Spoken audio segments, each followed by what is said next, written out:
would suggest that, yes, we are in an uncertain time, but we have seen tremendous challenges over the last century in this industry, and we always adapt and we move forward and we find ways to make it make sense and make it work. So how are things changing today? Solar was mentioned earlier. Definitely a significant increase in the use of solar energy, both at the utility scale as well as on homes. In our service territory alone, about 3% of our customers use solar today. In Hawaii, that number is 12%. That's a jaw-dropping number at times.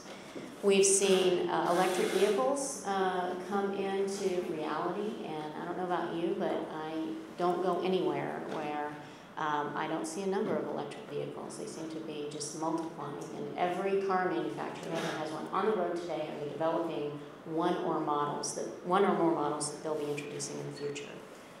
Continued focus on energy efficiency, and with respect to technology, we're finally seeing the promise of smart homes actually come to fruition as the technology becomes affordable and becomes reliable enough to actually impact our lives and our homes.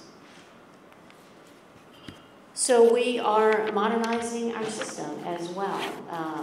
Modern grid is really important to supporting the innovation that is happening all around us. At APS, we have installed advanced meters on all 1.2 million of our customers' homes.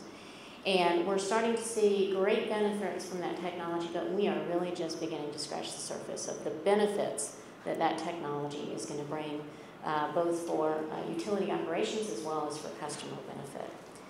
We're investing in our distribution systems, where our transmission systems have been automated for quite some time. We're pushing that further as well, but we're also now focusing on our distribution systems and making them more modern, more automated, more flexible. We're investing in communication systems. We need the ability to talk to all of these devices that are out in the field in a way that we've never needed before.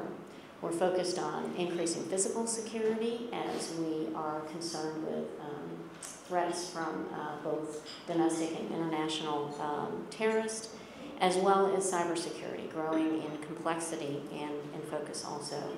At APS, we're spending about $180 million in the next 5 years to modernize our grid. So Arizona's been a leader. As I mentioned, there was a landmark decision in 2013 where the Arizona Corporation Commission acknowledged that a change needed to be made and made a step in the direction of the adjustments that needed to happen. The decision in 2013 was that a grid access charge would be established of about $5 a month for new solar customers starting in January of 2014. And it was very, very controversial at the time. There was great angst that it was really going to harm significantly solar uptake in Arizona. And I will tell you, it absolutely has not. 2014 was a record year in our service territory, more than 10% higher solar rooftop installations than in 2013. So we know that solar can adapt as well as we move forward into the future. Also mentioned in 2015, just a few weeks ago, literally earlier this year, Salt River Project implemented a new rate for future solar customers that's the equivalent of about $50 a month for solar customers going forward, and I think that was effective as of April 1st. But also importantly, they really raised the visibility of residential demand rates, and that is the structure that they put in place to address this issue, and that's going to be really important in the future. And one of the most important aspects of that is that it sends a good market signal and incents the development of technologies and deployment of technologies that actually reduce demand on the electrical grid and provide value for everyone. And customers can continue to save money if they can reduce their actual demand on the electrical system. So a very important development for the future. 1 week ago today, APS made a proposal to continue to address this issue. We propose that grid access charge be modified from approximately $5 a month to $21 a month. And the $21 is a very important number for a couple of reasons. One is it was what was agreed upon in 2013 by the Arizona Corporation Commission staff, as well as the Residential Utility Consumer Office, as an appropriate fee, as an appropriate charge. So it was decided almost 18 months ago that that was an appropriate charge. Now, the decision was to implement it at $5 and see what happened from there.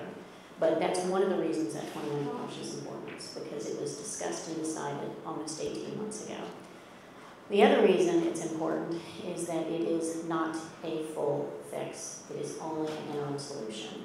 And this pricing transition will continue to be discussed at a minimum in our next rate case, where we can address rate design more fully. We have more tools in our toolbox in that respect.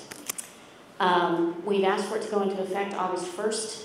It would not affect our proposals that would not affect current solar customers. So it would only go into effect after the decision is made. Customers can still save money by going solar with this $21 a month grid access charge. And we estimate that the savings would be about 10 cents a kilowatt hour. So solar prices have come down to the point where we should still be able to see a benefit, a financial, economic benefit for an individual customer by deploying rooftop solar. Also importantly, it was established in 2013 and it will continue under our proposal. Customers can go on an existing demand rate and they avoid the charge entirely. So we are one of the utilities, one of the only utilities in the United States that have had residential demand rates, and we've had them since the 1970s. They came into play when Arizona started seeing the proliferation of air conditioning. And we introduced a demand rate to send a particular market signal that instantaneous demand really drove our investment and really has an effect with respect to the cost of energy. So importantly, it's an interim solution, and $21 is a vetted number, and it was agreed upon as in the order from 2013.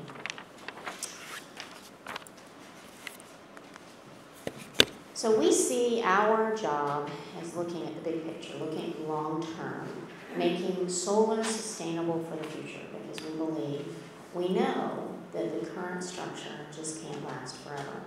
It is too rich to be sustained long into the future.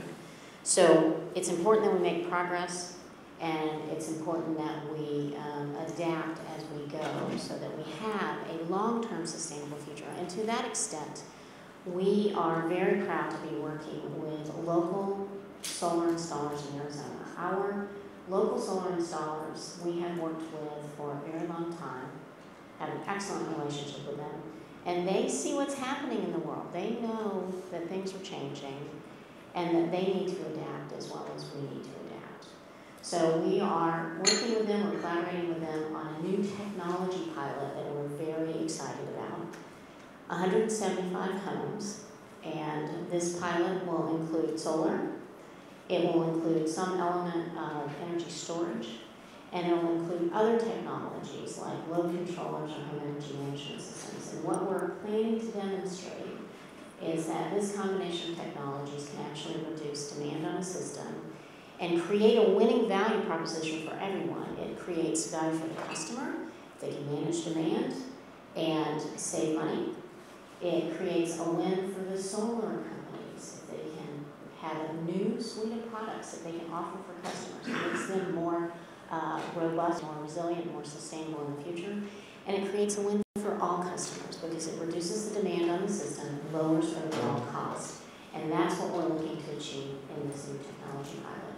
It's also going to better inform us collectively when we head into our rate case and we're talking about more substantial changes to our rate structure. We'll be able to point to, have demonstrated, looked at what technology can do and how that marries up with rate structures so that we can have better designs going forward into the future.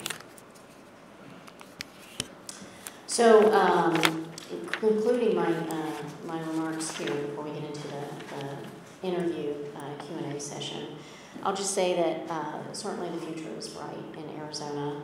APS has been a long time leader in solar energy. From the 1950s, when we brought the first international solar conference in the United States to Arizona, we have been engaged from the very beginning. We're currently ranked number 2 in solar per capita in the United States. It's something we're very proud of.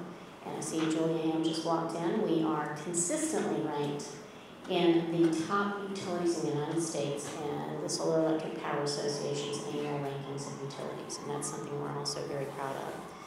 We're getting close to 1 gigawatt of solar on our system, and that's enough to power 250,000 homes.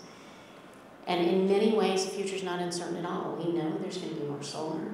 We know we're going to see increasing numbers of electric vehicles. Plugging in a single electric vehicle is like plugging in a house to the system. That has effects as well.